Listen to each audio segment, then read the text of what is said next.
Hi, y'all. It's Monday. Hope everyone had a great Mother's Day weekend. And today I'm preparing squash to put in the freezer. Now, this is yellow squash, and a lot of people say, I don't like yellow squash. And, I really didn't like it growing up.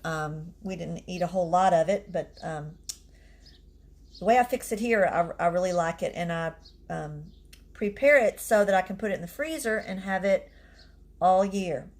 So what I did is I have my crookneck yellow squash that I harvested this morning. I also had a couple of eggplant that I had harvested a few days ago. I'm going to do the same thing to them. And what I did was I sliced my squash up. Oh, it's about a 1/4 inch.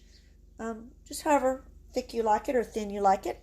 And then what I did is I put it in a colander, something to where the liquid could drain through, and I salted it.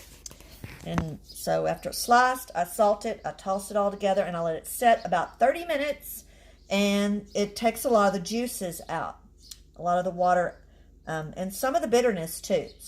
Yellow squash is really pretty sweet, even without the sugar when you take the juices out.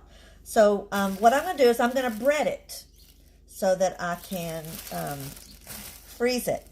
So you don't have to blanch when you do this. So what I do is I have my bag of flour, and I had put my squash on paper towels to kind of dry them a little bit. Put a paper towel on top and press down. So what we do is I bread them. I put a lot of them in this bag of flour and shake it up. And what I have here is an egg wash. It's some eggs with water. However, it's a little thinner. And then I have some panko breadcrumbs. And I've seasoned them just a little bit because I'd salted the squash and I didn't rinse it. I'm just going to leave the salt there.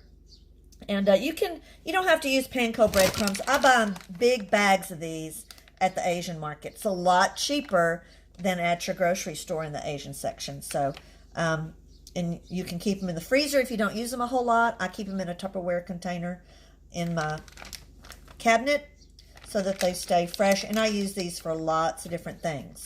So these are panko or Japanese breadcrumbs. You can use regular, just your store-bought breadcrumbs, Italian breadcrumbs. I'm going to use that for my eggplant. I'm going to put some Italian seasoning in here. Some people crush up crackers and use cracker crumbs. Or some people take bread that they're not going to eat. They toast it and put it in the food processor and make their own breadcrumbs. Some people like cornmeal. So you can bread it with a lot of different things. But we like the panko breadcrumbs. So after you've floured, you put it in the egg wash and then just flip it over. And some people don't like getting all messy, but I'm okay with that because I'm just going to just part of it and then put them in the panko breadcrumbs. Kind of pat them a little bit.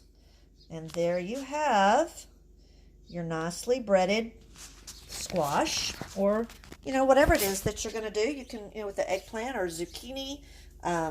You can do mushrooms. There's all sorts of things that you can do.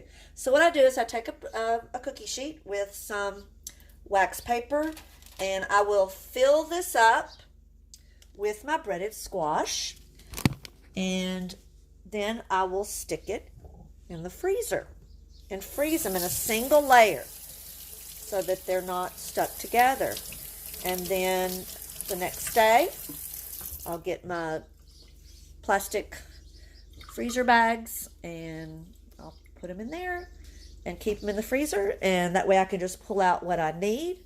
If I use a great big bag, you can even store them in a plastic container in the freezer if you want to do that. Now to cook them, I just use my non-stick skillet and I'll pour some oil. I usually use olive oil, and you don't need a lot, just enough to brown and cook the squash and brown it. So I just pour it in there to where as soon as the bottom of the pan is covered with the oil, that's enough.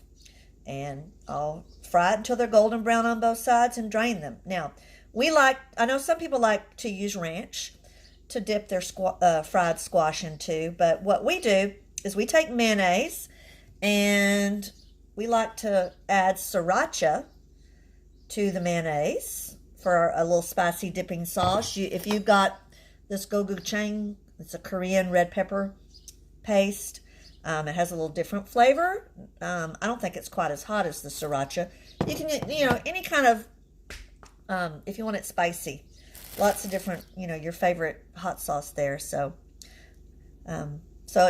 if you grow your own squash and you've never tried this before, it works great, and it's so nice during the winter time to be able to go to your freezer and pull out some already breaded squash ready to go, just like you bought it at the store. It just takes a little work during the summertime to get that done.